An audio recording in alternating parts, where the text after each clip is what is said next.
Ouvindo. Então, vamos lá, está todo mundo aqui, de novo, nos Trending Topics em Psiquiatria, falando hoje sobre preconceito e saúde mental. Desde o confronto lá do Stonewall, em 28 de junho de 69, onde pela primeira vez essa população LGBT enfrentou os policiais que faziam uma batida num bar para prender essa população, que na época era muito discriminada e prendiam de uma maneira muito discriminatória, muita água já rolou, né? O episódio deu origem ao que hoje é o Dia do Orgulho LGBT. Desde então, no mês de junho, são feitas passeatas, manifestos e a população, aos poucos, foi saindo do armário. Hoje, o casamento entre homossexuais já é legalizado, inclusive aqui no Brasil, mas ainda há preconceito. Eu vou dizer para vocês que há poucos dias, eu compartilhei isso, inclusive com a Alessandra, que está aqui com a gente, eu recebi um vídeo que dizia que são exatamente essas manifestações que originam o preconceito contra essa população. E eu deixo aqui essa reflexão para os palestrantes que estão aqui. Falando um pouquinho sobre os Trending Topics em Psiquiatria. Esse aqui é um projeto que a Sabrina Presma, o Gabriel Landsberg e eu, somos diretores da Espaço Cliff, começamos a idealizar há 1 ano e meio para levar temas pouco ventilados na academia para psiquiatras. Falando em Espaço Cliff, eu sempre inicio aqui com uma boa notícia que, graças a Deus, tem se mantido. Já fazem 2 meses e meio que a gente não tem nenhum paciente que ingressa na clínica da gente triado com coronavírus. O Conselho Consultor do Trending Topics é formado por mim, pelo Gabriel Landsberg, Sabrina, Bruno Nazar, que está aí, Daniel Segenreis, Marco Antônio Brasil, Mirela Vasconcelos e a Tatiana Moya. O nosso próximo evento online vai ser no dia 19 de agosto, a gente passou agora para as quartas-feiras, sobre fake news, a ciência e a ética da manipulação, com o psicanalista Jurandir Freire Costa, o neurologista André Palmini e Natália Leal, que é uma jornalista, diretora da agência Lupa, verificadora de conteúdos falsos nas redes sociais. Eu sou Annalise Giliotti, mestre em psiquiatria pela Unifesp, professora da Escola Médica de Pós-Graduação da PUC, do Rio de Janeiro. Eu tenho especialização em dependência química pela Unifesp, chefe do setor de dependências químicas e comportamentais da Santa Casa do Rio, membro da Comissão de Dependência Química da BP, ex-presidente da Associação Brasileira de Estudos do Álcool e Outras Drogas e diretor da Clínica Espaço Cliff. Os nossos convidados são, em ordem alfabética, a Alessandra Diel, que é psiquiatra, educadora sexual, especialista em sexualidade humana. Com mestrado e doutorado pela Unifesp, ela está fazendo seu pós-doutorado na USP de Ribeirão Preto. Ela tem se dedicado à produção científica na área da sexualidade e da dependência química, com foco em violência e comportamento sexual, gênero e diversidade sexual. Ney Matogrosso. O Ney não dispensa apresentações. Vocês acham que ele dispensa? Ele não dispensa apresentações.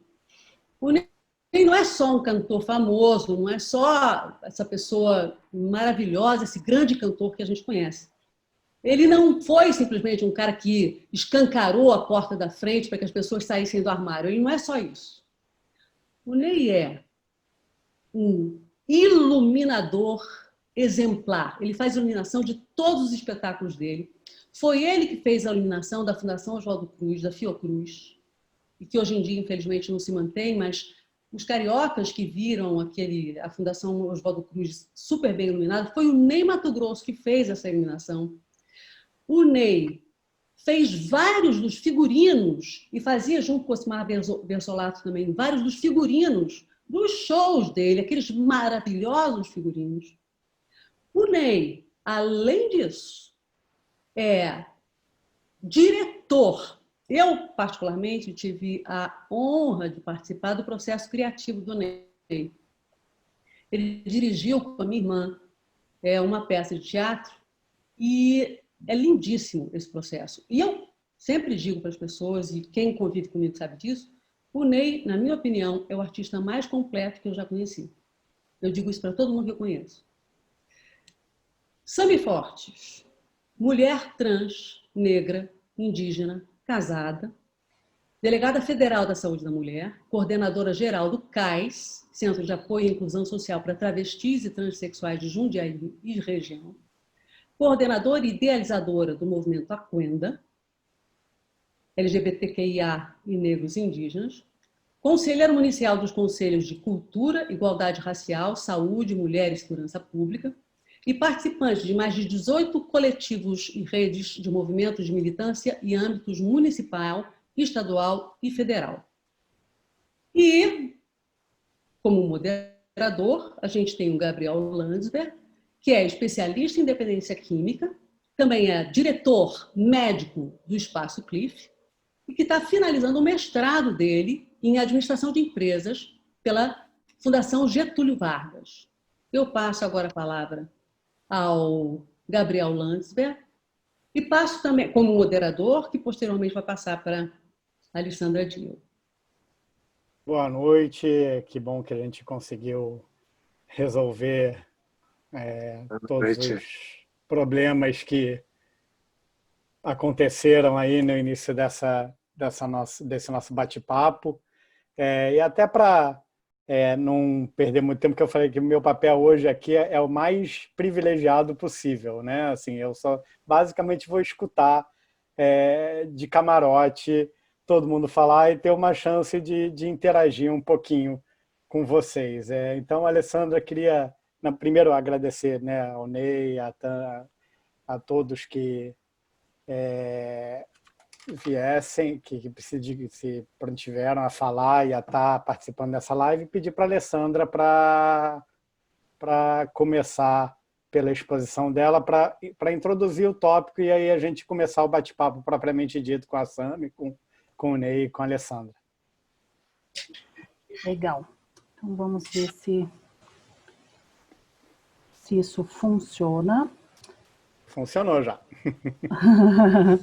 Então, boa noite a todas, todos e todes. Eu, obviamente, queria começar agradecendo muitíssimo o convite da doutora Analice Gigliotti, do Espaço Cliff, por essa rica oportunidade de poder estar falando de um assunto urgente, tão ainda necessário nos dias atuais, mas principalmente por ter essa oportunidade de dividir esse espaço com tantos colegas que eu já vi aí, e pessoas queridas, né, como o Ney e como a Sami. Então, gratidão, gratidão imensa. Esse meu primeiro slide, ele vai falar sobre o que é o preconceito. Quando a gente está falando de preconceito, a gente está falando de um terrível processo social de rotular, estereotipar e rejeitar a diferença humana como uma forma de controle social. Na verdade, estamos falando das relações de poder e de dominação que algumas pessoas, infelizmente, pensam em ter umas sobre as outras. E esse preconceito, ele pode ser um processo extremamente dinâmico, complexo, que envolve, inclusive, aspectos culturais, históricos, e a gente, então, pode dividir em 3 níveis. Um nível mais macro, que é chamado de estrutural, um nível intermediário, que é o nível interpessoal, e, finalmente, o nível individual. Esse nível estrutural refere-se, então, às normas sociais e políticas institucionais que restringem o acesso a recursos. Por exemplo, quando um país ou uma nação não viabiliza acesso a trabalho a uma pessoa trans ou uma pessoa não binária, simplesmente por acreditar que ela não é capaz ou ela não é merecedora, nós estamos, então, falando desse preconceito estrutural que a gente tanto ouve falar e, às vezes, não sabe bem o que é. E essas formas de preconceito, elas estão todos os dias estampados em diversos espaços na nossa sociedade, na chamada homofobia nossa de cada dia, e extensamente retratada na mídia nacional, quando, por exemplo, se afirma que portadores do vírus HIV são despesas para a nossa sociedade. Quando se impede um homem gay de fazer doação de sangue, quando um decreto já ultrapassado e discriminatório já foi quebrado.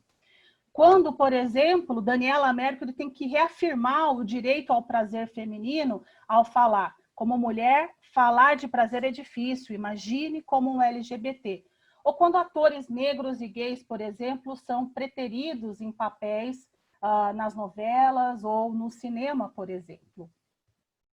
E quando a gente olha para esse slide, né, a gente está pensando, não à toa, que a gente está falando de preconceitos somados no Brasil. E daí a importância desse olhar do que a gente chama da interseccionalidade para os negros, para os indígenas, para as pessoas que vivem nas periferias e favelas desse imenso país, que nem sempre vivenciam uma posição de privilégio na nossa sociedade. Privilégio de ser hétero, privilégio de ser cisgênero, privilégio de ser branco, privilégio de estudar num bom colégio. Uma vez que a gente está vendo que 19% dos brasileiros, nessa pesquisa da Fundação Perseu Abramo, disseram ter repulsa, ódio, antipatia de gays. E 20% têm o mesmo sentimento em relação às lésbicas. O que ficou no topo 1 da lista do ódio dos brasileiros foi 42% da população dizendo que não gosta de gente que não acredita em Deus. Então, tá bem puxado nesse país você ser gay, ateu, negro e pobre, não é? Seu carro tá ali na frente. Quando a gente olha para esse slide, então, a gente também está falando que, em nome desse ódio, a cada 28 horas um indivíduo LGBT é assassinado no Brasil, simplesmente por ser quem ele ou ela é. A expectativa média de vida de uma travesti no nosso país é de 36 anos apenas. Enquanto que, para o restante da população, felizmente, né, a população brasileira ela está tendo uma sobrevida maior e chegando a 73 anos. Então, essa diferença é muito grande. E este cenário precisa mudar, porque ano após ano, o Brasil segue sendo o país mais homo, lesbo, transfóbico do mundo. E nós não podemos deixar que essa cultura insensível e, vamos dizer, nefasta do e daí se apodere de nós, não é verdade? A gente tem já vários e vários estudos de revisão sistemática, inclusive, mostrando que pessoas LGBTQIA+, relatam maiores problemas de saúde mental quando comparadas a seus pares heterossexuais e cisgêneros, ou o quanto o racismo e a discriminação podem ter né, um impacto bastante negativo na saúde mental. E as pessoas LGBTQIA+, são aquelas que acabam por ter taxas de depressão, de ansiedade, de suicídio, de tentativas de suicídio e uso de substâncias bastante alto. E acho que uma questão importante aqui, interessante e triste ao mesmo tempo, é que essas diferenças do estado de saúde mental entre os LGBTs e as pessoas hétero e cis são resultado do que a gente chama de estressores minoritários. E estes estressores minoritários, eles são, vamos dizer, únicos para as pessoas LGBT e acabam por aumentar os estressores gerais que todos nós experimentamos na vida. Nós estamos falando, então, de vulnerabilidades específicas para este público, que incluem desde o processo de sair do armário, a palavra coming out, a homofobia internalizada, o heterossexismo, a discriminação, a vitimização, o bullying, entre tantas outras violências. É terrível a gente imaginar o que pessoas como Ângela Rorô já passou na vida. Recentemente ela deu uma entrevista cujo título da chamada foi "Me assumir lésbica me custou a cegueira de um olho e meio e metade da audição". Então ela conta nessa reportagem as agressões que ela sofreu em nome da sua orientação sexual. Felizmente, a Ângela Rorô não engrossou uma estatística horrorosa de óbitos e hoje ela está aí viva e é a nossa lésbica diamante, né, como ela mesmo se diz chamar, né? Eu tive a oportunidade de participar de um estudo que, inclusive, ganhou um prêmio no início desse ano, que é uma amostra do Levantamento Nacional Brasileiro de Estudos de Álcool e Outras Drogas. E aí, esse estudo, entre outras coisas, mostra que as minorias sexuais elas estão 6 vezes mais expostas, por exemplo, à violência doméstica que as pessoas hétero e cis do Brasil. 5 vezes mais a violência urbana, 5 vezes mais a violência sexual. E isso é, sem dúvida, muita coisa. Esse preconceito todo, na verdade, ele começa no primeiro lugar de pertencimento da gente, né? Nosso primeiro lugar de pertencimento é a nossa família, o segundo é a escola. E não à toa que os 2 lugares para os LGBTs são lugares que podem ser, muitas vezes, difíceis, né? E começa dentro das casas dos LGBTs. Por isso que família, que importa, esse estudo fala exatamente isso, family matter. E quando a gente fala em família, a gente está falando no sentido mais amplo desses laços que vão desde sangue à família estendida, né? E o quanto essa família é muito importante nesse contexto. Esse estudo fala que jovens LGBT que têm alta rejeição familiar, por exemplo, eles têm 8 vezes mais chances de tentar suicídio, 5 vezes mais chances de experimentar depressão e 3 vezes mais chances de usar drogas do que aqueles que têm pelo menos algum suporte familiar. Infelizmente, nem todo mundo tem a oportunidade de ter uma mãe como a Edith Modesto, por exemplo, que foi a fundadora do grupo de pais e filhos LGBT em São Paulo. Hoje fundou vários grupos que apoiam pais. Ou como a mãe do Paulo Gustavo, a dona Deia, por exemplo, que diz, olha, meu filho quer ir vestido de Emília na festinha, ele vai, por que não? Né? Ou, como mais recentemente, então, a cantora Gretchen, que reafirma que seu filho é pai, sim, e é um sujeito amoroso e de valor. Então, todos eles, né, ou todas elas, melhor dizendo, saem, né, em defesa, vamos dizer assim, dos seus filhos e emprestam suas vozes para muitos que não têm. Isso tem sido um fator protetor de adoecimento psíquico para esse público que a gente está falando aqui.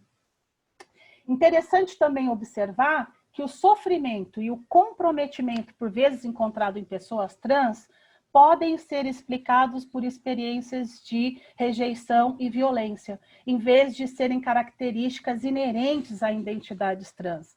E esse dado importante do estudo da mexicana Rebecca Robles corroborou muitíssimo para a eliminação das identidades trans do escopo da saúde mental dessa nova classificação internacional das doenças da Organização Mundial da Saúde, que então está na sua 11ª versão, e acho que isso é um passo, né, pequeno ainda, mas sim, para a despatologização das identidades trans. E quais seriam, né, uma das possíveis explicações para toda essa raiva, esse ódio, hein?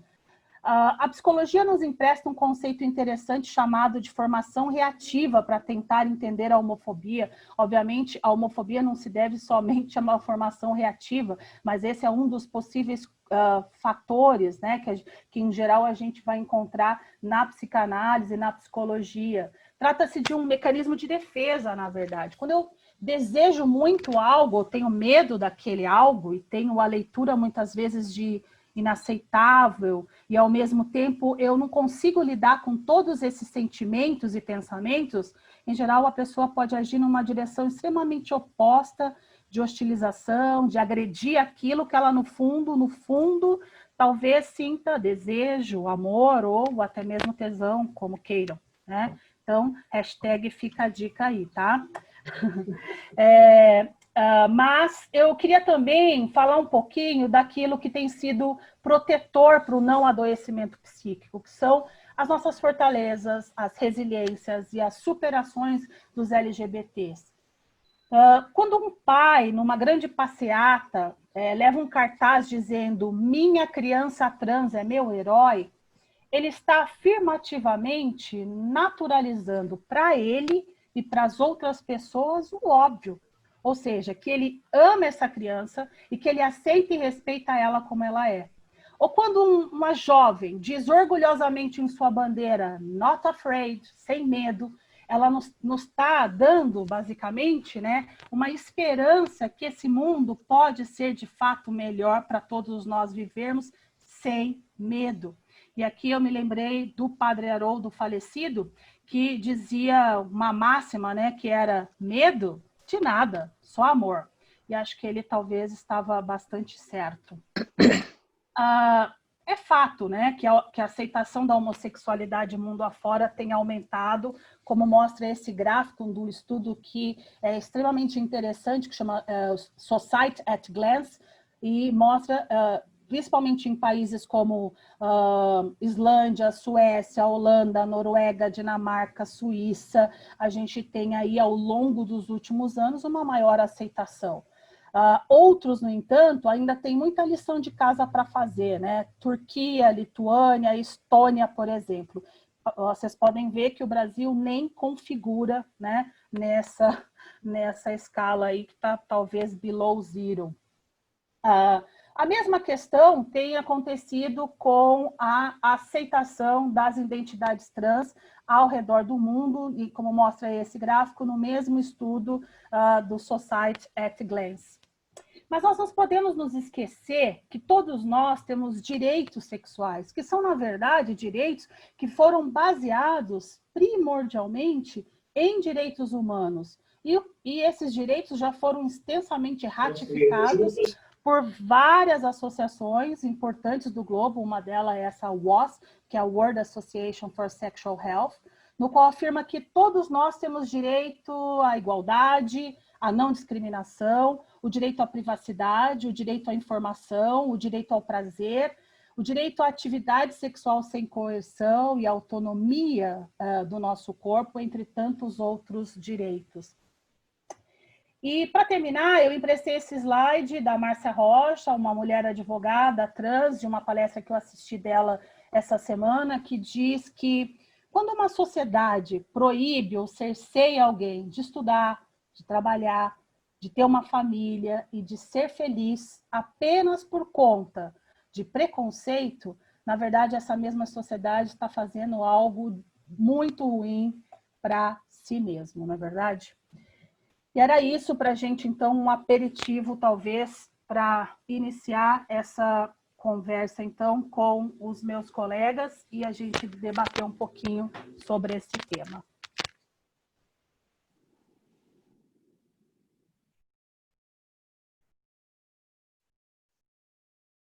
Que bom! Maravilha, obrigado. Eu estava apanhando do botão de desligar o som aqui. Mas, obrigado, Alessandra. Acho que foi bem provocativa essa explicação. E aí eu queria provocar tanto o Sami quanto o Ney a falarem um pouco de alguns assuntos que você abordou, né? Assim, primeiro, né, com a Sami, como é para ela, como foi esse processo todo de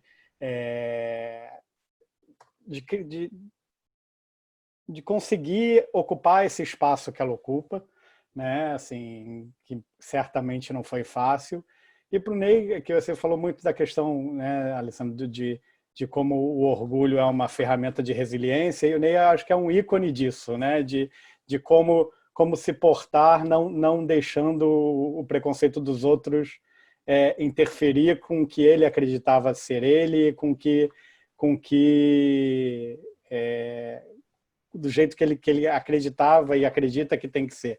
Então, essa provocação para os dois, quem quiser começar, para a gente começar o bate-papo. Olha, eu acho que a apresentação foi devastadora, né? Foi devastadora. Agora, eu acho que a gente tem que olhar para isso tudo também assim, e olhar para frente, né? Sabendo que isso existe, mas a gente também, ninguém tem que se submeter, ninguém tem que abaixar a cabeça, ninguém tem que ficar submisso, sabe? Eu estou falando cada um de nós, as pessoas, né, que fazem o nosso país, né? E fazer o que acredita, se colocar na vida da maneira que acredita, né? Sem submissão. Eu sei que a situação é grave, porque inclui até mortes, né? Mas a gente não pode caminhar para trás. Não dá. A gente já chegou num ponto que não tem volta mais. Não tem como voltar e ser como era antigamente, né? Porque temos uma questão assim também muito simples, eu acho. as pessoas vão continuar nascendo, elas continuam nascendo, e ninguém decide o que vai ser, não é isso? Elas nascem dessa maneira e elas vão continuar nascendo. Então, eu acho uma tolice de autoridades e governos e achar que podem controlar esse tipo de coisa, né? Achar que podem controlar esse tipo de coisa. Sami, primeiramente, boa noite a todos, a todas e a todas. É um grande prazer poder estar aqui representando, né, a população TT, né, que são travestis transexuais. Durante muitos anos nos calaram, né, nos excluíram da sociedade, fazendo com que não pudéssemos falar dos nossos corpos. E quando a gente fala de corpos, a gente fala de corpos matáveis, corpos hipersexualizados, corpos exclusos da sociedade em todas as esferas. Quando a gente fala da população LGBTQIA+, na verdade, a gente está falando de recortes, né? Porque eu acho que cada letra, cada letrinha, ela tem a sua demanda, a sua necessidade, seus privilégios, né? E suas dificuldades. Eu falo pela minha população, né? Principalmente as transexuais e travestis, por mim, né? A dificuldade que eu venho trazendo e caminhando na minha jornada de vida, a dificuldade de ser uma mulher trans, negra, indígena. Então eu sofro a desigualdade de gênero por ser mulher, eu sofro a transfobia por ser uma mulher transexual, sofro o racismo por ser negra, indígena. Então nós temos aí 3 corpos já, né, que sofrem preconceito, eu digo preconceitos diários. Então, retrocessos a gente sempre tem, infelizmente, né? Nós temos que conviver e aprender a conviver com a transfobia, com a homofobia, com o preconceito. Lógico que isso não é fato do qual a gente vai falar. A gente tem que se acostumar, é normal. Não é normal, né? Mas a gente tem que saber lidar com essas situações para poder sobreviver. A minha jornada não foi fácil, chegar até onde eu cheguei, poder falar hoje aqui nesse espaço, né? Ter o meu momento de fala, é sempre aquela situação, né? O que uma mulher trans ou uma travesti está fazendo aqui, né? Porque sempre vem o quadro normal de uma pessoa trans, de uma travesti, é na prostituição. Então, sempre na calada da noite, a sociedade conservadora, ela aceita e procura essas mulheres trans e travestis lá na prostituição. Mas é somente lá que eu aceito elas. Quando elas começam a querer tomar espaço, aí eu já escutei até de falarem para mim, você está querendo tirar espaço de uma pessoa cis. E simplesmente não quero tirar espaço de ninguém. Não queremos tirar espaço de ninguém. Nós queremos simplesmente ocupar os nossos espaços que foram tirados da gente. E tem espaço para todas as pessoas, não é isso? Não é, Ney? Tem espaço para todo mundo. Exatamente. Não tem que tirar nada de ninguém, né? Porque tem espaço para tudo, para todas as manifestações, para todas as expressões. Eu acho que primeiro, eu acho que é uma hipocrisia, sabe? Eu acho que é uma hipocrisia, porque muita gente que diz que não aceita, mas de noite, na calada da noite, vai lá, né? Onde travestis Exatamente. Estão. Então é uma enorme hipocrisia. Quer dizer, essa situação está piorando no nosso país por causa de religião misturada com governo, né? Eu acho que isso é que faz a coisa ficar pior, porque nós já vivemos num país mais tolerante, num país que, em plena ditadura, nós tínhamos uma certa liberdade de comportamental no Brasil, né? Eu vi coisas, fiz 79 anos, eu já vi tanta coisa acontecer aqui no Brasil com relação a isso, essa questão de sexualidade. Nos anos 70, tudo era muito liberado, por incrível que pareça. Muita gente que está me ouvindo agora pode não acreditar nisso, mas existia uma margem de liberdade, sabe, individual. As pessoas podiam fazer o que bem entendessem, elas podiam namorar quem elas quisessem. Os homens, chegamos a esse ponto de homens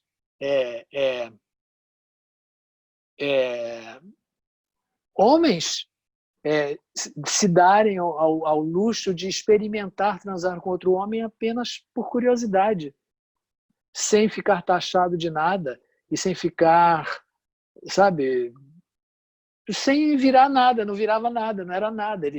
Isso era uma experiência, era um momento que as pessoas estavam experimentando coisas, né? E tudo era visto com a maior naturalidade. Então, de lá para cá, a coisa ficou muito estranha, né?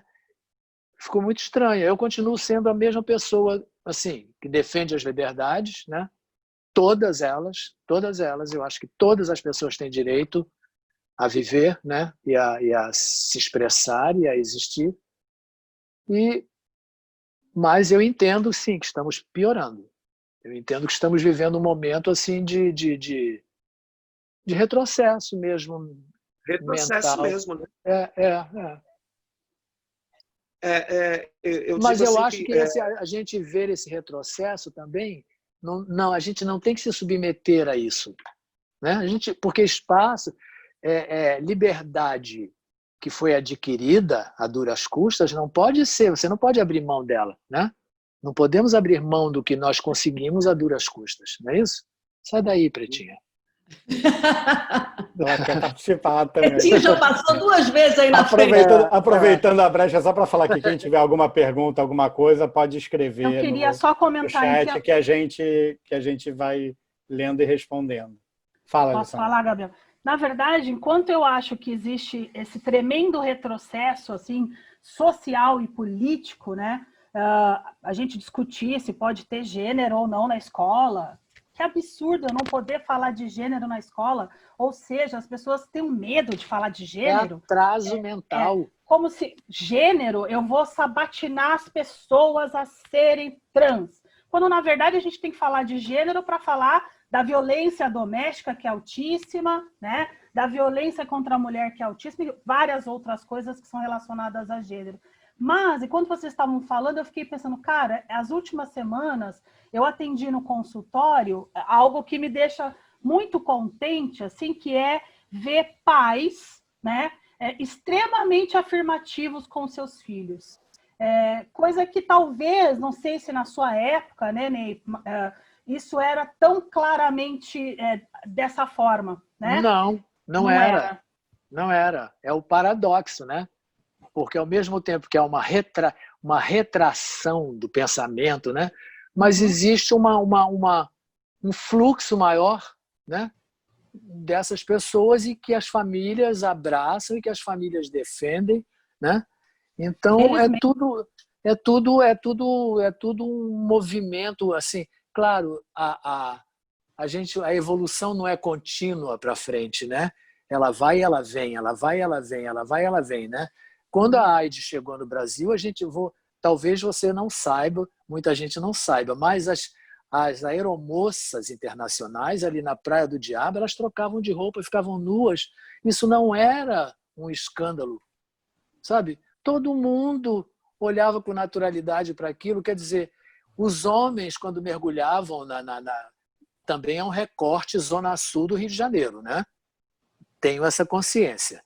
Os homens entravam, mergulhavam no mar, tiravam o calção, botavam no pescoço e ficava todo mundo tomando banho nu. Mas isso não era sexualidade, né? Não era uma questão de sexualidade, era uma questão de liberalidade, né? De pensamento de cada um, né?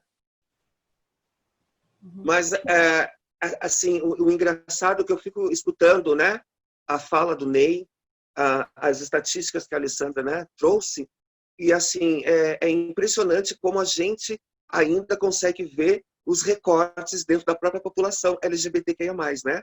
Porque nessa mesma época, né, anos 70, 80, uma mulher travesti, uma mulher trans, ela não poderia jamais sair de casa durante o dia. Ela não tinha essa liberdade de ir e vir, né, Ney? E ser um Né? artista, ser uma artista. Hoje o Brasil está cheio de artistas trans, né? Exatamente. É um paradoxo o tempo inteiro. O Brasil é muito paradoxal. Porque, assim, naquela mesma época que poderíamos ter essa tal liberdade para a sociedade e para algumas pessoas com privilégio, dentro até mesmo da própria população LGBT, nós, travestis transexuais, nós não tínhamos o direito, porque naquela época existia a lei da vadiagem, e nessa lei de vadiagem não era permitido que nós saíssemos de casa durante o dia. Se nós estivéssemos nas ruas, ocupássemos as ruas, uma mulher transexual ou travesti, ela, além de apanhar, de ser agredida, ela era presa. Então, eu sempre gosto de comentar uma pequena historinha rápida de uma mulher trans de 80 anos, que eu conheci, tive o prazer de conhecer, e ela me contou a história que quando ela ficava doente, quando ela adoecia, era necessário, ela precisava de algum parente ou algum conhecido, amigo, que fosse até o médico, que fosse até o hospital, relatasse o problema da mesma, o médico prescrevia uma receita, essa mesma pessoa saía do hospital, ia até a farmácia, aí comprava o remédio, levava até a paciente e aí ela conseguiria ser medicada.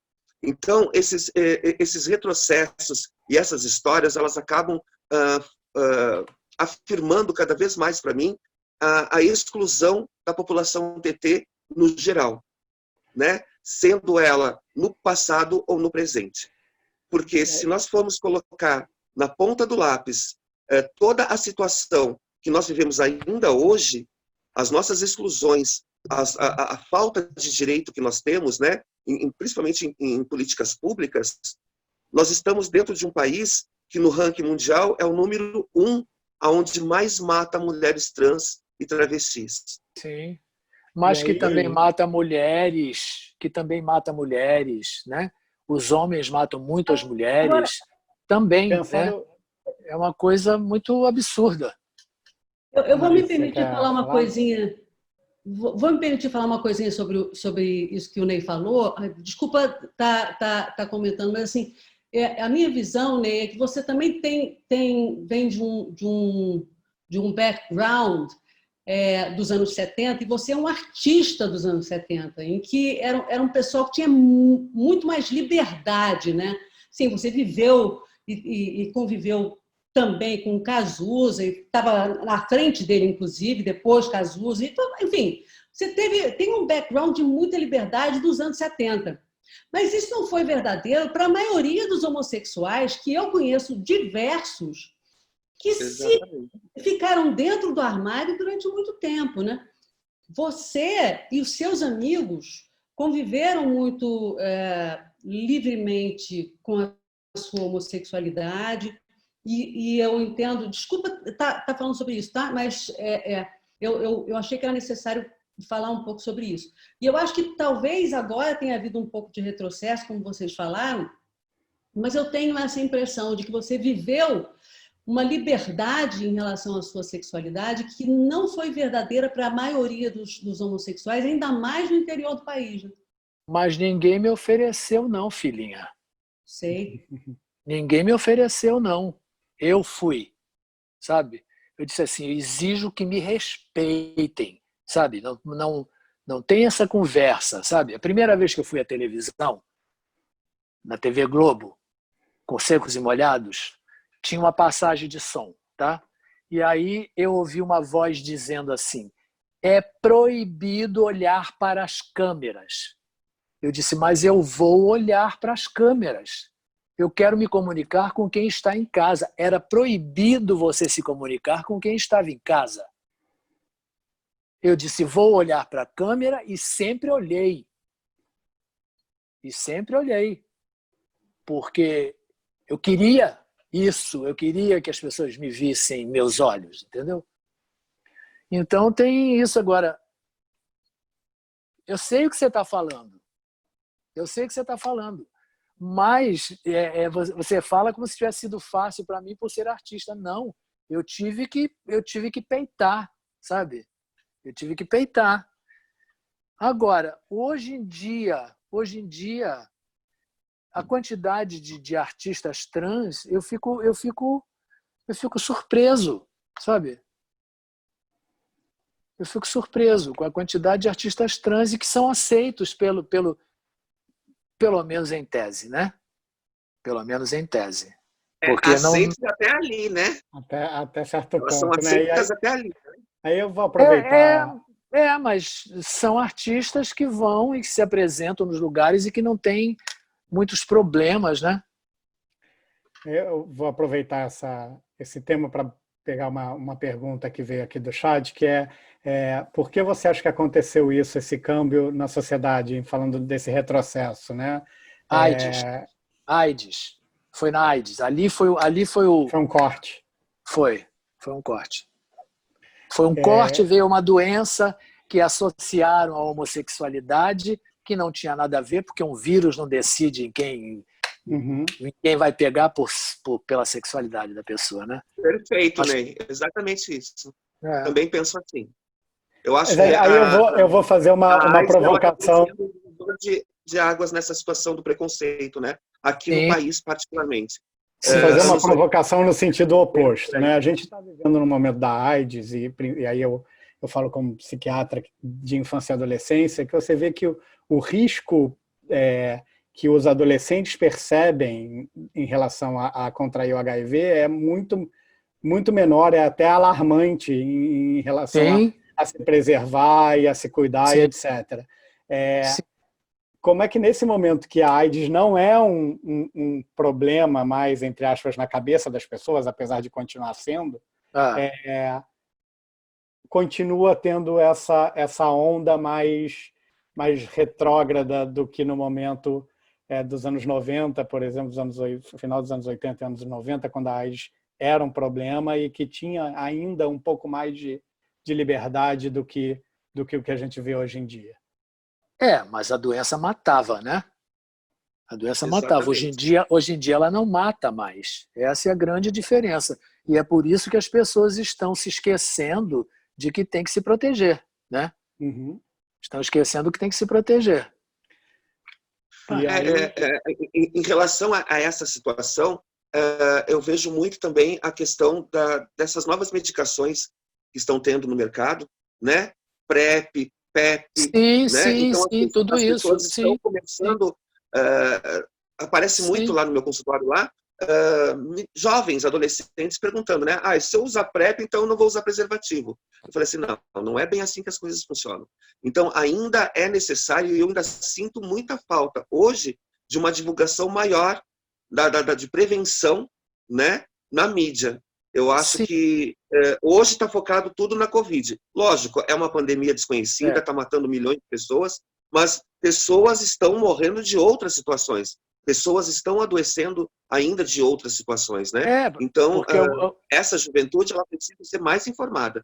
Apesar da tecnologia, da mídia, né, da internet, mas eu acho que ainda está muito falha essa situação de medicamentos, né, de prevenção. Sim, porque a PrEP é exclusivamente para a AIDS, né? Mas não é só a AIDS que se pega, né? Exatamente. Porque a gente fala nas ISTs, né? Que as pessoas acabam esquecendo também. Sim. Tem uma pergunta aqui que eu achei interessante, de Júnior Arcanjo, falando o seguinte: sabendo que o movimento LGBTIA+, se fortaleceu nos 80 e principalmente no boom das infecções por HIV e AIDS, podemos afirmar, em meio a tudo isso, todo esse retrocesso, que sairemos muito mais fortes e organizados? Não sei. Eu não sei porque quando falo que nós vamos viver uma nova, né, que vamos sair... uma nova era depois dessa Covid, que as pessoas vão ficar bondosas, generosas. Eu não acredito nisso. Eu gostaria de poder acreditar. Mas eu não acredito que a Covid vá transformar as mentalidades, que vamos viver em amor e paz. Vai acabar o preconceito, né? É um pensamento mágico, né? Que todo mundo vai refletir, que de repente todo mundo vai sair melhor da pandemia, quando, infelizmente, a história não nos mostra isso, né? A história mostra que depois das pandemias a humanidade evoluiu como sempre, né? Assim, adoraria, tá? Adoraria que fosse. A Alessandra está querendo... Na verdade, eu queria mudar um pouquinho de assunto e não perder essa oportunidade da Sami aqui, né? Para puxar a brasa da sardinha para a saúde mental, né? Que é, Sami, quando eu falei lá da despatologização na CID-11, como é que vocês ou você está vendo isso? Que a gente recebeu muita crítica, nós psiquiatras. Aliás, a gente é bombardeado, né, por essa questão. Eu também gostaria que não tivesse uma classificação, tá certo? Para a gente falar, reafirmar as questões das identidades trans, mas nós sabemos que se a gente retira, né, dos manuais, a população trans pode correr sério risco de ficar desassistida. Queria que você falasse um pouquinho.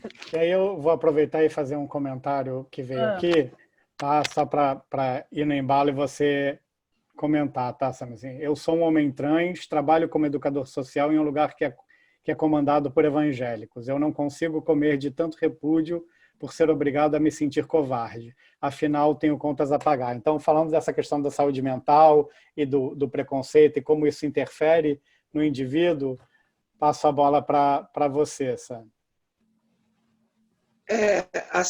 Durante muito tempo, né? Eu acredito que eu passei a minha infância e adolescência, e uma boa parte da juventude, não aceitando, e nas conversas que eu tinha com outras mulheres trans, travestis, homens trans, e a própria população LGBTQIA+, a gente nunca conseguiu aceitar que uma pessoa cis, né, outra pessoa, outros corpos, decidissem o que nós somos ou o que fazer das nossas vidas. Quando acabou esse processo do CID-11 e nós conseguimos ter mais autonomia, mais força, né? Fortaleceu muito. Eu vejo por mim, né? Eu falo por mim e pelas pessoas que eu conheço trans.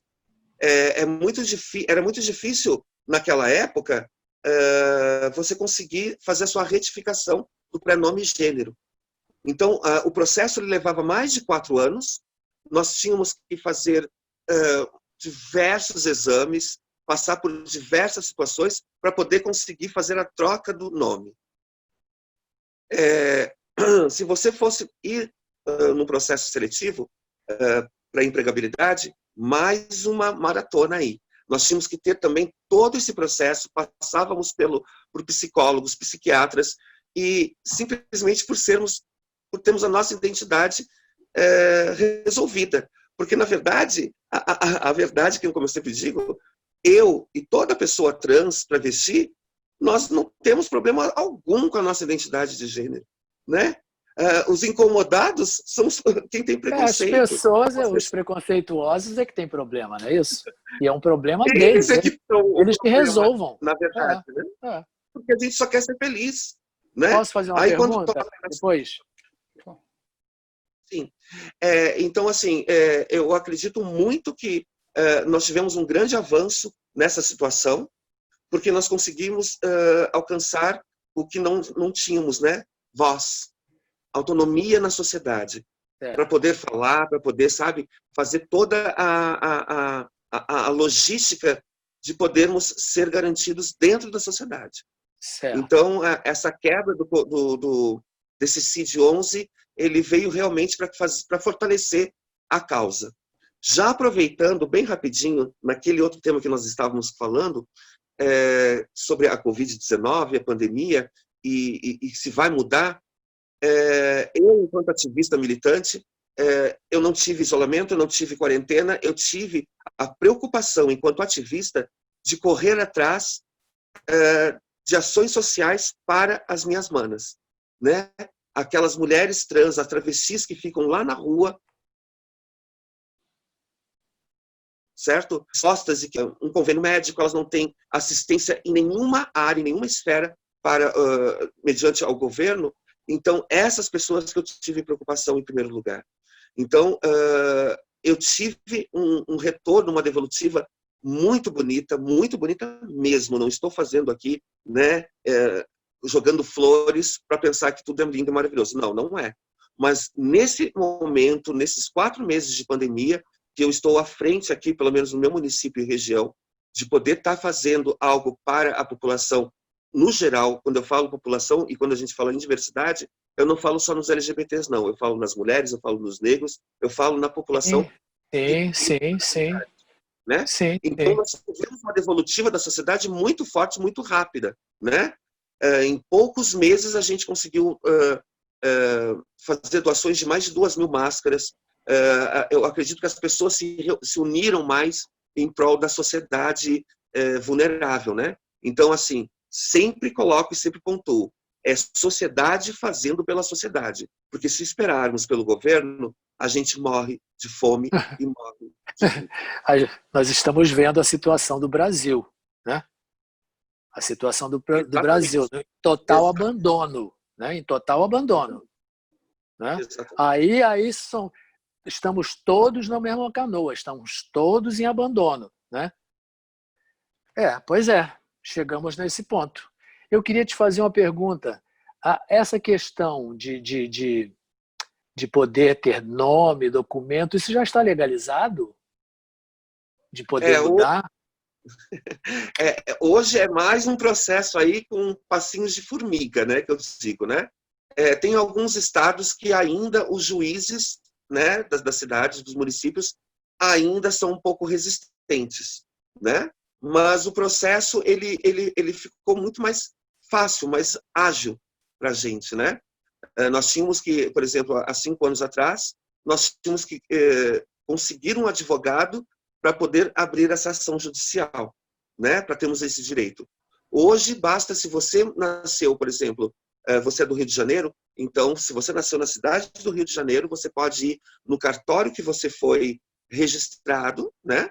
Então, a pessoa faz a atualização da sua certidão, né, de registro antiga, para poder fazer todos os trâmites da sua retificação de prenome e gênero. Mas o que acaba acontecendo? No nosso Brasil, principalmente as travestis e transexuais, elas não têm paradeiro, né? Quem faz, quem sabe, quem conhece alguém que trabalha com a prostituição, a gente não fica no mesma cidade ou no mesmo lugar durante muito tempo. Nós temos aqui no estado de São Paulo muitas mulheres trans que vêm do norte, que vêm do nordeste, porque vêm com aquela esperança de um mundo melhor, de uma vida melhor, de conquistar alguma coisa na sua vida, né? E de poder ajudar seus familiares. Então, essas mulheres trans, essas travestis que vêm do norte e do nordeste, são as que mais têm a dificuldade, e de outras regiões do país também, né?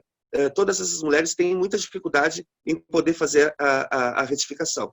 Mas acaba acontecendo, nós estamos com uma flexibilidade um pouco maior, um pouco mais fácil. Sim. Você riu quando eu falei trocar o nome, porque eu não sei essas formas de falar. Que bom. A gente está aqui para falar, né? Então, a pronúncia certa, a palavra certa é retificação de prenome e gênero. Certo, veio obrigado. 2 perguntas no privado para mim, Gabriel. Veio várias. Vai lá, vai agora fundo. Eu não sei se... uma delas é da Maristela, penso que deve ser a Maristela Monteiro, que está dizendo, a Maristela Souza, na verdade, talvez os aspectos perversos da natureza humana estarão sempre presentes e como fator de risco para perpetuar o adoecimento da sociedade. Seria importante pensar que processos e estratégias civilizatórias precisamos adotar para lidar com tudo isso? A pergunta é extremamente complexa, né? Vocês entenderam?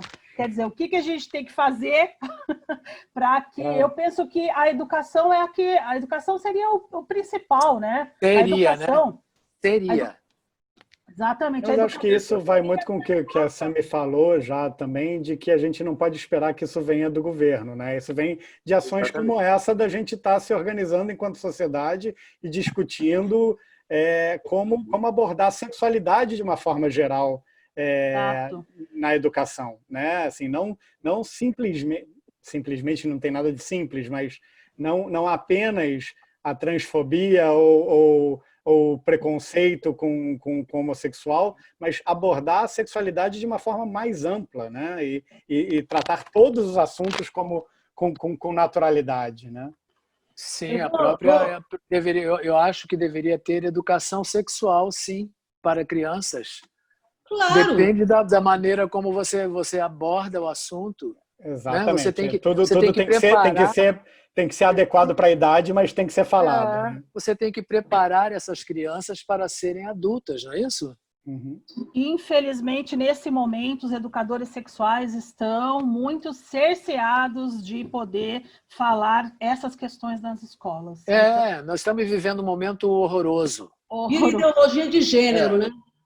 Virou ideologia de gênero. Ideologia. Muito interessante, assim, desculpa também estar interrompendo.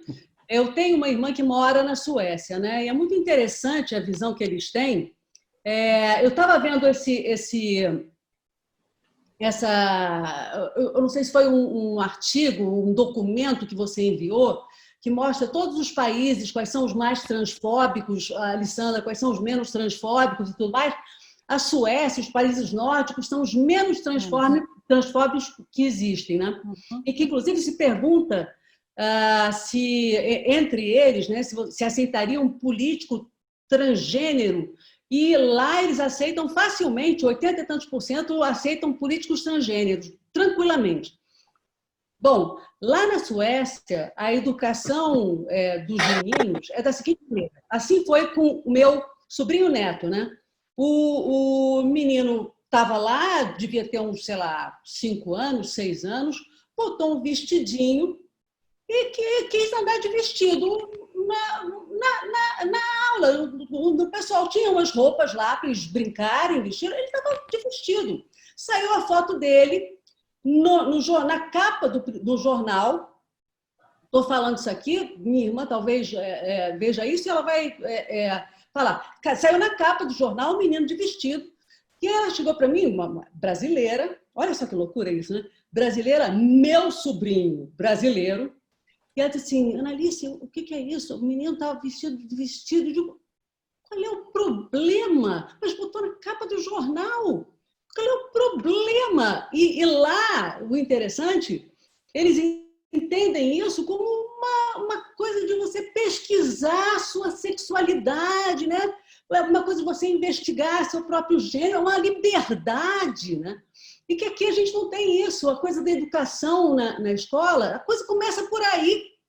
Né? Não é só a educação sexual, mas a liberdade para E tem que começar dentro de casa. Eu conheci uma família, quando eu morei em São Paulo, nos anos 60, que ela era uma espanhola que tinha 2 filhos. Um deles era um menino e o outro você dizia assim, vem cá, garoto. Ele dizia assim, não sou garoto, sou garota. Aí eu dizia, não, você é menino. Ele dizia assim, e ficava provocando. Ele dizia assim, sou menina, sou menina. Sabe o que a mãe fazia? Emprestava o vestido de noiva dela para o menino ficar passeando pelo quintal. Eu achava aquilo tão saudável. Sabe, eu achava aquilo eu dizia assim, que mulher impressionante. Sabe, porque onde você esperaria uma repressão, ela me dizia assim, ele quer vestir de mulher, deixa ele se vestir de mulher. Na minha cabeça isso ainda não era normal, tá? Mas na dela era. Naquela época, né? Naquela época, anos 60. Na verdade, quando se fala em preconceito estrutural, né, a gente está falando de uma situação, além de social, cultural. Né? Então, Sim. assim, exatamente. Então, assim, eu mesma, eu venho de uma família militar, meu pai era militar, né? Minha família toda gaúcha, né? Gaúchos tradicionais, e apesar dos pesares, apesar de toda essa logística aí, né? De conservadorismo, militar, né? e gaúcho, né? Militar e gaúcho, né? Imagina só onde eu fui parar. Mas assim, mesmo assim, eu sempre me senti muito acolhida, né? Eu nunca sofri, na verdade, o preconceito da família, coisa que isso acontece normalmente em 90% da população TT, né? Nós começamos a população trans, ela começa a ser retirada da sociedade muito cedo, né? Eu tenho amigas e conhecidas e pessoas que são acolhidas lá pelo CAIS, que é o centro de apoio que eu tenho, que simplesmente com 6, 7 anos, 8 anos no máximo, foram expulsas de casa. Saíram, foram para casa da avó, foram para casa de um tio, de um padrinho distante. Sabe? Teve pessoas que tiveram problemas gravíssimos na escola, que hoje sabemos que é o bullying, né?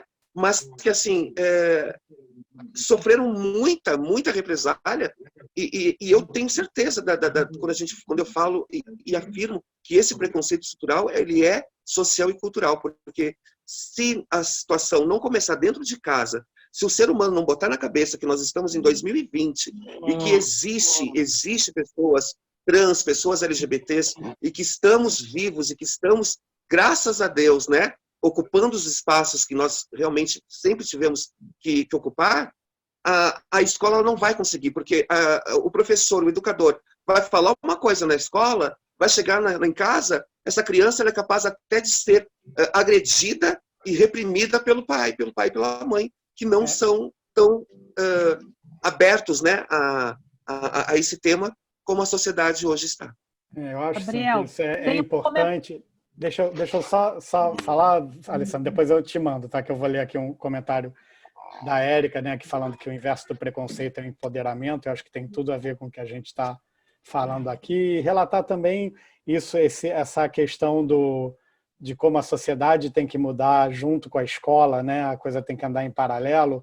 Eu sempre cito isso como exemplo de como a realidade do preconceito estrutural, mesmo que a gente acha, mesmo de quem acha que é absolutamente liberal e a favor dessas causas, pode ter. Eu estava, minha irmã mora nos Estados Unidos, tem dois sobrinhos, exatamente no final de semana que a Suprema Corte Americana liberou o casamento homoafetivo, né? E aí a gente estava conversando sobre isso no jantar e meus sobrinhos estavam lá. Minha sobrinha devia ter uns 12 anos, meu sobrinho uns 16, 17. E aí começou o papo sobre transgênero. E aí minha irmã perguntou para eles: e tem algum transgênero na sua sala? Meu sobrinho falou que não. Minha sobrinha falou: tem um menino trans lá na minha sala, de 12 anos de idade. Aí a minha irmã, numa boa, perguntou: e aí? Né? Assim, como é que é para você isso? E a minha sobrinha não entendeu a pergunta, né? Assim, porque para ela era tão natural, não passava pela cabeça dela que tinha uma diferença, né? Então, mesmo aquilo de como vai crescendo uma geração com outra visão, né? Que não é uma visão, né, muito mais desconstruída, muito mais aberta a aceitar. E que, é claro, isso é um microcosmo também, é um subúrbio de Nova York, bababá, mas é um começo. Mas é um princípio já, né? E é uma coisa que, quem sabe, a gente ainda alcance isso, né? Algum dia, né? Eu brinco que normalmente as coisas demoram mais ou menos 15 a 20 anos para chegar no Brasil, mas se chegar daqui a 15, 20 anos, tá bom, né? Já é melhor do que nada, né? Mas, assim, eu costumo dizer que o preconceito, a criança, eu acho que todos os profissionais aí, né, presentes, podem falar um pouco mais sobre isso, mas eu costumo sempre dizer que a criança, ela não tem preconceito, né? Ela vai se formando... Em si, não. No princípio dela, não, né? Aí nós estamos com o exemplo aí da sobrinha do Gabi, né? Que simplesmente a criança não tem. É o dia a dia, é a educação, é a criação, né, dos seus familiares, dos pais, que acabam, o que ela enxerga, ela vai reproduzindo, né? O que ela vê, ela reproduz. Alessandra, eu te interrompi, você falou que tinha um comentário aí. Tem um até bem difícil, e acho que eu vou pedir a ajuda da Tami, que é do Rafael Vasconcelos, e eu já vou de antemão falar, Rafael, que eu concordo com você, tá certo? Ele diz o seguinte: o problema é limitar o processo transexualizador como normatizador. Tornar a transgeneridade como patologia força a adequação à norma cis-hétero. Transicionar compreende romper a adequação dos corpos no binarismo, transicionar deveria contemplar um corpo livre, como a teoria queer postula. E aí, né, Sami, eu acho que ele tem razão, porque assim, o processo transexualizador ele não dá conta de toda a diversidade que é o fenômeno trans, né? Tem pessoas que simplesmente...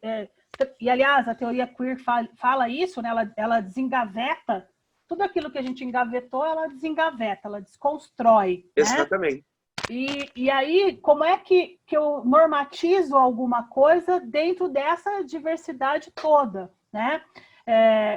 Penso que talvez, né, um processo que nós vamos caminhar aí também, você pode falar mais, mas minimamente a gente tem que pensar que algumas pessoas têm que ter acesso ao hormônio, a colocar o seu seio, a fazer a resignação de voz, e de todo o processo que é o processo transexualizador, que demora, que é burocrático para quem não tem dinheiro. Porque para quem tem dinheiro, né, a trans que é rica, a travesti que é rica, bota o peito a hora que ela quiser. Fala aí, Sami. Infelizmente, ainda existe essa situação aqui no nosso país, né? Por exemplo, até os 18 anos, uma pessoa trans, ela não pode utilizar o processo da transexualização, né? Então, o máximo que pode acontecer, né, com autorização dos seus pais ou responsável, é fazer o bloqueio hormonal, né? Então, essa pessoa trans, ela bloqueia o seu hormônio de nascença, né? Ou seja, o homem trans, ele acaba bloqueando o hormônio feminino. E a mulher trans, ela faz o bloqueio do hormônio masculino. Até completar 18 anos, a partir daí, começa um novo processo. É complicado, né, a gente falar sobre essa questão, porque assim, hoje dentro das TTs, né, dos TTs, nós temos os não binários, os agêneros, né, que vieram com uma nova roupagem completamente diferenciada, né? Os pansexuais. Os pansexuais. Nós temos, né? Os pans. Só que assim... Que eu acho extremamente interessante essa gente, tá? Confesso. Os pans vieram revolucionando aí, né? Os pans vieram revolucionando. E eu acho bem interessante, porque assim, o processo de acesso à saúde ainda é um grande problema, é uma grande problemática para a nossa população. Essa, eu acredito que seja uma das maiores políticas públicas que a gente luta dentro da militância LGBT, né? É o acesso direto. Aqui no meu município, em Jundiaí, nós estamos fazendo um trabalho junto com a gestão da saúde. Há 2 anos, a gente está indo, visitando, acompanhando as UBSs, toda a parte da saúde, e a gente faz uma capacitação e qualificação para os colaboradores da saúde. Ou seja, quando eu chego com 12, 13 anos e falo, eu sou uma menina trans, mesmo com o corpo ainda masculino, existe já o bloqueio ali na recepção, né? Então, como eu vou agir, como eu vou lidar? Então, a gente está tentando trazer essa nova temática, essa nova logística para dentro da saúde, para que possa facilitar. O próprio sistema na saúde, hoje, ele ainda é muito antigo, né? E bloqueia muita situação. Por exemplo, um homem trans, vou tentar explicar, espero que isso consiga ser clara. Um homem trans que já tem a sua retificação de prenome e gênero, ao fazer um agendamento da consulta para a ginecologista, ele é bloqueado porque somente sexo feminino. A mulher trans que ainda não tem a sua retificação, que ainda tem o seu registro ainda antigo, ela também não consegue passar por uma ginecologista, porque o sistema bloqueia. Mas então, ela não é mulher? Ela não é uma mulher? A mulher trans que ainda não fez a retificação. Então, a sua documentação ainda é antiga, ainda é masculina. E então, aí, o contrário é o quê? É transhomem? É transhomem. Homem trans. A pessoa que transforma-se é uma mulher que se transforma em homem. É o quê? É transhomem. Então, assim, o homem que faz a transição para o feminino é uma mulher trans. A mulher que faz a transição para o corpo masculino é homem trans. Tá. Que também é um agente que eu acho muito interessante, tá? Tanto quanto os pansexuais. Eu tenho muitos amigos homens trans e eles realmente conseguiram fazer a sua libertação, né? Hoje a gente consegue ter aí homens trans em empresas, fazendo o seu trabalho, conquistando seus direitos e, infelizmente, ainda em 2020, temos ainda esse preconceito com o Tami, né? Que é um homem trans, que é o pai, que é uma pessoa assim, digna, uma pessoa que realmente representa o homem de verdade. Né? As pessoas tinham que cuidar da vida dele. O homem, a gente fala daquela pessoa do gênero, né? Da identidade masculina que traz amor ao seu filho. Homem, pai, não é aquele que faz sexo, né? Não. O pai, ele é o que ama, o que cuida, o que zela. Então, parabéns, Tami. Parabéns a todos os homens trans e homens gays, enfim, todos os pais que são verdadeiros. Parabéns. Deixa a Tami em paz. Aproveita. Ney, eu vou te contar. Deixa a Tami em paz. Fala, Ney, perdão. Não, eu estou falando, deixa a Tami em paz. Pois e já aproveito bem rapidinho, Annalice, para falar para todas essas pessoas, né, que estão aí, que querem boicotar, parem com bobagem. Nós temos outras coisas mais importantes para pensar no mundo, gente. Sabe? Aproveitem, façam o seu papel de homem e de mulher, né, de ser humano. Aproveitem, vai lá na Natura, né?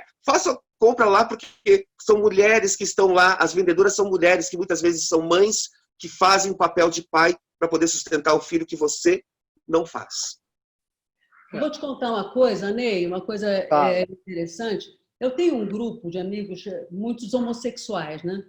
E é muito curioso que, assim, em função dessa coisa da Natura, e alguns desses amigos podem estar aqui também ouvindo a gente, eles começaram a divulgar, a colocar uns desses memes, colocando assim, era um anãozinho, dizendo assim, espera só para ver como é que vai ser o dia das crianças. Aí uma mulher loura, linda e branca, espera como é que vai ser a comemoração do dia da raça negra. E eu cheguei para eles assim, vocês, por favor, eu fico impressionada com vocês que são homossexuais terem esse tipo de preconceito. O Tami não é a Tami, é o Tami é pai, é ele, e é pai, sim. E ele pode fazer um comercial da Natura, e por aí vai. Então, fala, perdão. Não, eu só queria também... O preconceito começa pela população, viu? Do preconceito homossexuais! É isso que eu ia falar. Exatamente. Como que a população homossexual também sofre esse preconceito e também pode ser perpetuador de um preconceito, né? Assim, mas não deveria. Não deveria, como também de religião, vejo muitas religiões que sofreram perseguição. Eu sou judeu e existem judeus preconceituosos, infelizmente.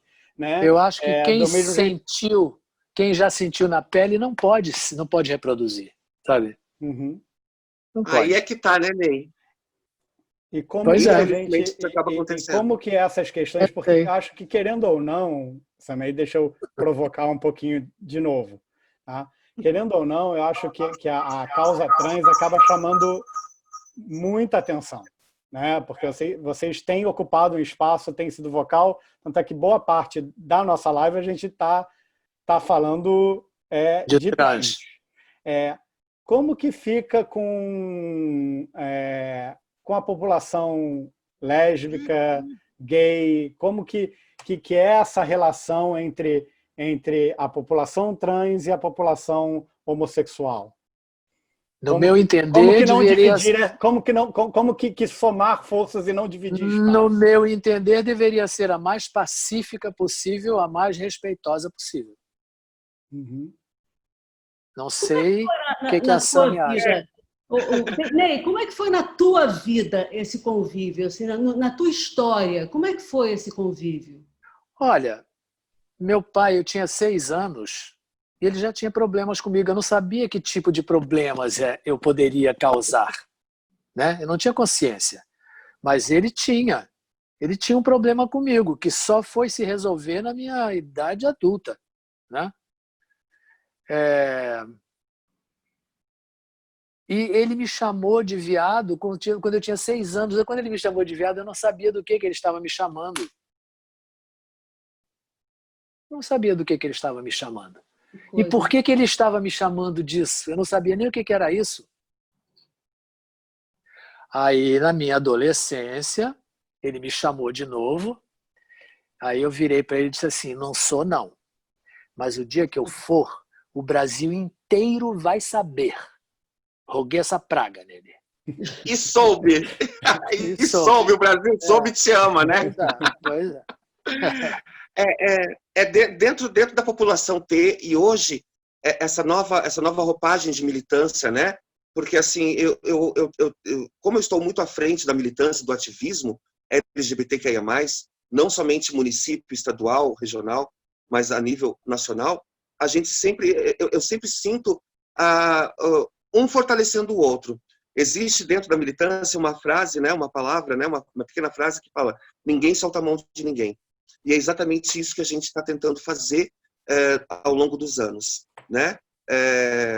Hoje eu sinto um respeito muito grande quando uma pessoa trans está falando. Eu particularmente me sinto muito contemplada sempre com o apoio das outras letras, né? Por exemplo, em 2017 eu saí do meu município, né, como delegado municipal da saúde da mulher, representando as mulheres TTs, e aí consegui passar para regional, estadual. Bom, enfim, eu cheguei até Brasília representando as mulheres LBTs, mulheres lésbicas, bissexuais e transexuais. Conseguimos trazer políticas públicas, decreto, né? Nós saímos com propostas e chegamos ao decreto para cuidados especiais com olhos especiais, né? Para essas mulheres. Então, eu acredito que uma fortalece a outra hoje, né? E isso é muito importante. Você é a prova de que é possível viver da maneira que você é e evoluir dentro da sociedade, né? É uma prova. Então, isso me deixa até mais acreditando no mundo, entendeu? Mais esperançoso, né, Ney? Sim, mais esperançoso. Nós temos que ter essa esperança sempre, né? Somos brasileiros, né? Não desistimos nunca. Pois é. Acho que, voltando um pouquinho, Sami, que você estava falando da questão do acesso à saúde, que não marca, né? Porque o nosso mundo é binário ainda. Então, não marco com a ginecologia, não marco com a urologia, porque tem pênis, porque tem vagina. E o que eu vejo ainda é um extremo gap, uma lacuna na nossa formação, né? Que não nos dizem, justamente dentro da medicina e depois na psiquiatria, que existem pessoas trans, que existem pessoas intersexuais, que existem pessoas não binárias, que existem pessoas queers. E aí essas pessoas, obviamente, batem na porta dos médicos, e muitos dos nossos colegas, felizmente, querem aprender, desesperados, né? Então, vejo que existe uma lacuna, que as faculdades de medicina ainda estão correndo atrás de dar conta de aprender isso e de lidar, né? E eu acho que sempre eu falo, mas como que eu pergunto para uma trans, o que ela... Pergunta para ela, gente, qual é o problema? Você vai perguntar, oi, como é que você gostaria de ser chamada? Fulana. Começa por aí. Começa Fulana, tudo por aí, Alessandra, exatamente. Me ensina, e foi como eu fiz, né, Sami? Porque eu não aprendi, o que eu sei eu não aprendi em aula, em banco, eu aprendi com vocês trans. né? Que foram a minha escola, óbvio, né? E uma das pessoas que eu mais aprendi foi na Lapa, se o Tito tá aí, que me apresentou, né? Já faleceu, inclusive, mas assim, eu passei uma noite lá com ela na Lapa e falei, cara, eu aprendi muito mais aqui do que lá no banco da medicina, né? E justamente... Com a Luana? Com a Luana Muniz, perfeito. Luana Muniz, que é a rainha da Lapa aí, vai ser a eterna rainha da Lapa. Eu falava, como que aquela pessoa, né, transita na Lapa e é tão, sabe, cheia né, de várias coisas que a gente pode aprender com ela, mas eu acho que ainda existe, a gente está, sabe, dentro da medicina, começando a olhar para a transgeneridade, né? Os médicos aqui podem e a gente tem que aprender com vocês, exatamente isso. Enquanto, né, eu não chamar uma trans para vir conversar com a gente e os currículos escolares, acadêmicos, vamos dizer, estar aberto para falar dessa questão, nós vamos chegar ainda muito pouco perto de vocês. Acho que, Alessandra, até um retrato disso é que, pelo menos na faculdade de medicina que eu fiz há alguns anos atrás, sexualidade era uma cadeira eletiva, né? Não era uma cadeira obrigatória no currículo médico. Você teve, eu nem isso. Acho que continua assim ou pior. Continua assim. Infelizmente, continua assim, viu? E na faculdade de psicologia, eu acho que também não deve ser muito diferente. Né? Assim, sexualidade também não é abordado como cadeira eletiva na maior parte das faculdades de psicologia. Né? Eu queria fazer uma pergunta para os médicos aí. Diga. Eu trabalhei no hospital em Brasília, tá? Trabalhei muito tempo fazendo lâminas de biópsia, depois eu pedi para me botarem trabalhando na pediatria. Eu queria trabalhar com crianças ou com loucos, e o diretor era meu amigo, me botou com as crianças, não tinha exatamente uma função, então eu era um recreador, tá? Então eu lidava com aquelas crianças e eu vi, mas não vi uma nem duas, eu vi várias, com os dois sexos. Tinha o masculino e tinha o feminino. Como é que a gente identifica essa pessoa? Alessandra, você está sem... Posso responder. Então, Ney, eram os antigos, antigamente se chamava de hermafroditismo. Hermafrodita, né? Hoje nós chamamos de intersexuais. E aí uma das grandes lutas, né, dos intersexuais, entre tantas outras, é justamente assim, parem de mutilar os nossos corpos. Porque muitas vezes, né, se o pai, ou a mãe, ou o médico decidem atribuir um gênero àquele sexo biológico, mais para frente esse garoto ou essa garota pode se identificar com o gênero oposto àquele que foi atribuído pela aquela questão médica. Então, hoje é um treinamento também muito...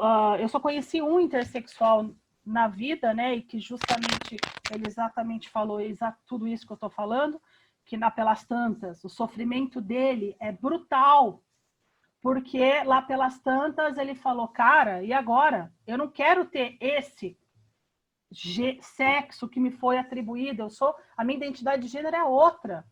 Então, obviamente... Mas está errado fazer isso quando é criança, né? Sim, ele era argentino, né? E ele, uma das coisas que tinha aí da saúde mental, obviamente ele sofria tanto e se mutilava, né? Ele tinha cutting, né? Depressão. Tanto que assim, o índice é muito alto, né? De intersexuais cometerem suicídio, assim como transexuais também.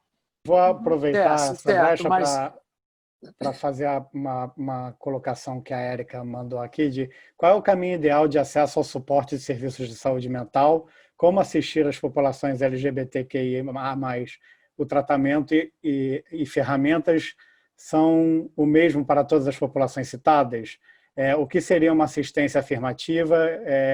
Como que a gente pode lidar com essas questões, né? E acho que a brecha foi boa aí para falar um pouquinho disso.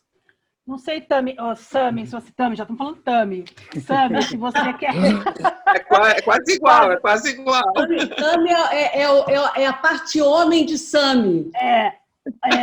Eu posso responder um pouquinho, Érica, porque, assim, há muito tempo atrás, quando eu comecei essa caminhada de estudar sexualidade, eu visitei alguns serviços fora, né? E, por exemplo, os Estados Unidos, Inglaterra, eles têm serviços específicos para a população LGBT. E eu vim muito com essa ideia de que nós deveríamos ter serviços específicos para a população LGBT. E aí, justamente, foram alguns dos colegas dentro do movimento LGBT que falaram: Alessandra, olha para onde você quer levar. O caminho oposto, o que nós queremos é que todos tenham formação para saber atender. Você não está vendo que isso é um caminho para um gueto? Na minha cabeça, Sami, isso voltar para a caixinha, né? É voltar para a caixa. Na minha cabeça era, olha, vamos poder oferecer um serviço especializado, com alguém que eu chegue lá e não precise ficar falando, meu nome é Sami, não está no registro, o outing toda vez, né? Sim, eu tenho próstata, não me operei ainda, coisas do gênero, sabe?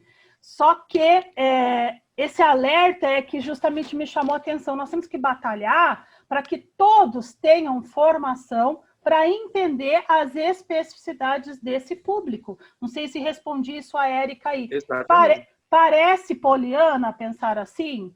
E que isso seja muito ingênuo? Não acho, mas queria te ouvir. Olha, eu fazia essa pergunta para os médicos na época, lá em Brasília, né? Uhum. Eles me diziam o seguinte, que essas pessoas, eles tinham que esperar essas pessoas chegarem à puberdade para então ver o que prevalecia para poder ser operado. Então mudou isso?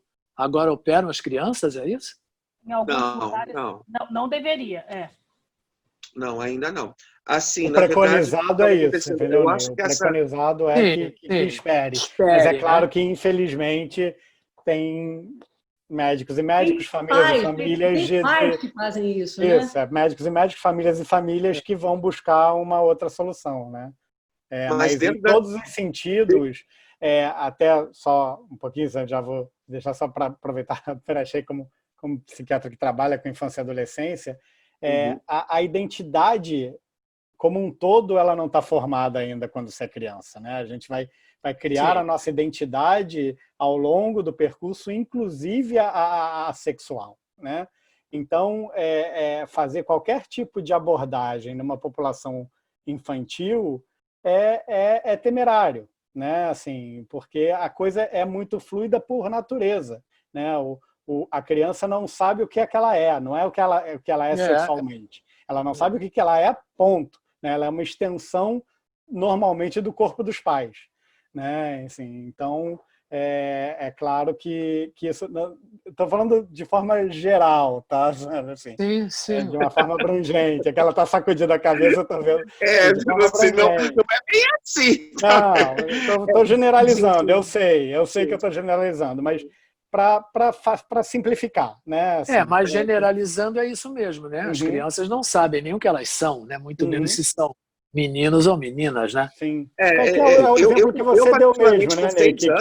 Que com 6 anos o seu pai te chamou de viado e você não sabia nem o que ele estava falando. Não sabia. Eu com 6 anos de idade, eu sempre me sentia muito diferente do resto dos meninos, né? Da minha sala de aula, da minha escola, por exemplo, os meus primos da família. Aquela vontade, né, aquele gosto que eles tinham de jogar futebol e tudo mais, eu nunca tive, né? 6 anos, eu me lembro que o meu sonho era ter uma Barbie, era ter uma boneca. Então, eu tinha uma girafa de borracha pequena, assim, sabe? Que eu transformei ela a minha boneca, né? Eu pegava o resto dos cabelos da Barbie da minha irmã e colava na cabeça da minha girafa. Ela existe até hoje, está guardadíssima até hoje, né? É a minha relíquia, que é a Cláudia. Mas assim, todos os profissionais sempre falam, e já teve estudos, né? Falar que a pessoa trans ela vive no mundo da Alice, né? O seu mundo da Alice, que é aquele mundo imaginário da criança, mas que nós precisamos ter esse mundo, essa particularidade, porque tudo que a gente gosta, tudo que a gente vê, não é permitido. eu vou aproveitar, vou voltar um pouquinho na história lá do gueto ou não gueto. Vou dar uma posição provocativa para variar, assim, que eu acho que como as coisas normalmente funcionam no saber médico, né? A gente vai, a gente segmenta, estuda, entende, e aí você passa para o geral. E talvez não seria o momento, é uma pergunta, tá? Não seria o momento de ter uma segmentação para a gente conseguir exatamente entender quais são as demandas específicas dessa população para depois isso poder ser disseminado o conhecimento? A gente faz isso, por exemplo, com dependência química, a gente faz isso com toque, a gente faz isso com outras questões na área de saúde mental que não necessariamente a sexualidade. Não necessariamente a sexualidade trans, mas sexualidade, ter um ambulatório, por exemplo, de sexualidade, não seria interessante? Não, Gabi, acho que ter um ambulatório é interessante, mas o que eu estou advogando em causa é que a gente tenha isso transdisciplinarmente dentro de todas as matérias, ou que eu aprenda essa questão logo no início, né? Uhum. Porque, obviamente, o ser humano a gente segmentou, mas ele não é segmentado. Sim, a gente segmentou e cada vez está dessegmentando mais. E a gente tem que pensar que esse Brasil é imenso. Então, o nosso colega lá de Belém do Pará, ele não pode ligar para a Alessandra e para o Gabriel quando ele tem uma criança lá que é trans, uma criança que ele não sabe, é gay, é trans, é intersexo. O que eu faço? Eu ajudo, não ajudo? Eu acompanho? Eu tenho que intervir? O que eu tenho que fazer? E é impressionante que eu dou aula para médico, eles se desesperam com umas coisas que eu acho simples, né? Calma, você não tem que fazer nada, né? Ou seja, é falar o óbvio para eles, que a sexualidade, ela é naturalizar a sexualidade, como vocês falaram. Então, eu penso que deveria começar de uma questão geral e, obviamente, depois a gente ter ambulatórios, por que não? Né? Mas aí é para quem tem doença, ou seja, tem uma disfunção erétil. Eu tenho um ambulatório para isso. Mas não para a questão LGBT, para orientação aqui, não acho. Entendeu? Você entende que assim, é difícil eu ter... vamos lá, gay vai É para provocar mesmo, é para... porque até a palavra, né, orientação sexual parece que é assim, orienta, gays para cá, lésbicas para lá.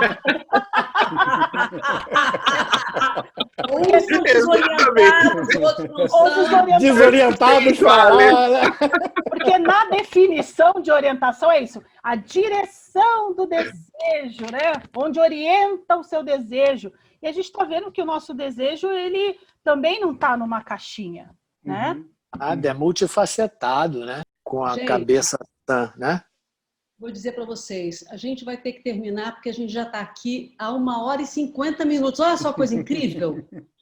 Ai, gente! Batemos recorde de tempo, né? Gente do céu, Deus do céu. Olha só, queria só dizer para você, Ney, que umas 50 pessoas vieram dizer aqui que são suas fãs, tá? Também sou fã, porque eu falei do Euclides Gomes, aí vieram, também sou fã do Ney, também sou fã do Ney. Então você tem uma legião de fãs por aqui. E não era de se espantar, né? Não era de se espantar. Tá certo, muito obrigado. Eu vou pedir, por favor, porque senão eu vou fazer parte da estatística de uma trans morta, viu? Ney, Mato Grosso, por favor, manda beijo para toda a galera de Jundiaí, porque senão as pessoas não vão me perdoar amanhã. Beijos, muitos beijos para a galera de Jundiaí. Muitos. Todos que eu pudesse dar. Obrigada, Ney. Eu gosto. Salvou uma trans. Peraí, eu tenho que fazer uma propaganda aqui. Antes de terminar, eu tenho que fazer a propaganda aqui da nossa próxima live, que chamar-se-á... Aqui está. Nosso próximo Trending Topics, Fake News, a ciência e a ética da manipulação. A mediadora vai ser a Sabrina Pressman, com o professor André Palmini, neurologista, Natália Leal, a diretora dessa plataforma verificadora de conteúdos de redes sociais, e o Jandir Freire Costa, que é um psicanalista. Espero você vocês viu lá. que eu te mandei, né? Você viu que eu te mandei de fake news, né? Não. Ué, sim, que o Estadão publicou que aquilo é fake news. Olha Inventaram. Eu falei uma coisa, acrescentaram dizendo que eu tinha dito aquilo e eu disse que eu não tinha dito aquilo, mas fica o dito pelo não dito, né? E agora o Estadão... Fala para o pessoal isso, Lei. Conta aí. Não, é que eu não me lembro do texto, né? Porque quando me falaram a questão que eu disse assim, gay é o caralho, né? Eu disse assim, antes de ser gay, eu sou uma pessoa, um ser humano que pensa, que raciocina, que tem... Tem né? rótulos, né, Ney? Pois é. E aí acrescentaram uma outra coisa, dizendo que era uma idiotice defender LGBT, mas eu não falei isso. Acrescentaram a minha fala e agora o Estadão publicou fake news, uma coisa enorme, que eles publicaram isso, que isso é um fake news. Já que estão falando desse assunto, né? Que bom, né? Aqui. A frase é essa: orgulho de ser gay, coisa mais estúpida, me orgulho de ser um homem e ter sido gerado através de uma mulher que amo. É isso. Sabe de onde poderia ter saído isso? Não da minha cabeça, mas daquele outro lá que morreu. Como é o que era o costureiro? Como é o nome dele? Que era deputado, que foi deputado. Clodovil. Clodovil. Isso era papo de Clodovil. Isso não é papo meu, sabe? Isso não é papo meu.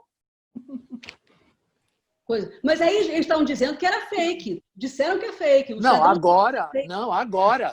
Mas depois de muitos anos veio a verdade, né, Ney? Depois de alguns anos. Eu já botei que isso era fake news no meu Instagram, mas aí fica no meu Instagram, né? Agora não. Agora o Estado de São Paulo está fazendo um reconhecimento do que é fake news, do que não é fake news, e publicou isso aí, né?